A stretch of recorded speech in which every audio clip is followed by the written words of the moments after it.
মানুষের confidence level বাড়ানোর জন্য। বর্তমানে দেখুন, বর্তমানে মিনিমাম 30 থেকে 40% ছেলেদের এখন হেয়ার ফলের প্রবলেম হচ্ছে।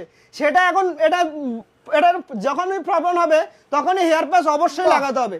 হেয়ার প্যাচ লাগানোর কোনো রকমের মেন কথা হচ্ছে যারা টাক আছো কনফিডেন্ট লেভেলের বাড়ানোর জন্য অবশ্যই আসতে হবে। দেখুন হেয়ার ফ্যান্সি সেলুনে যত টাকা আছে, যেটা আমরা বলেছিলাম যে দাদু আসবে কাকা হবে, কাকা আসবে দাদা হবে, দাদা আসবে ভাই হবে, ভাই আসবে বেবি হয়ে যাবে, যেটা আমরা শুরু থেকে বলে যাচ্ছি এখনো বলে যাচ্ছি। টাক মাথা যাদের আছো সবসময় সব আসতে হবে দমদম মেট্রোর পাশে ফ্যান্সি লুক সেলুনে। দেখুন যেটা আমরা শুরু থেকে বলেছি, এবার পুজোতে কিন্তু কোনো টাক থাকবে না কলকাতাতে। তারপরে আবার সব টাক মার্কা পূরণ। এবার ধামাকাদার অফার চলছে। আচ্ছা বলো। ধামাকাদার অফার চলছে আমাদের আজকে দোকানের বার্থডে উপলক্ষে আমরা সুপার ধামাকাদার অফার দিচ্ছি। দেখুন আজকে এই তিনটে স্যার আমাদের কাছে তিনটে হেয়ার প্যাচ লাগিয়েছে, ঠিক আছে? এই যে এই স্যারকে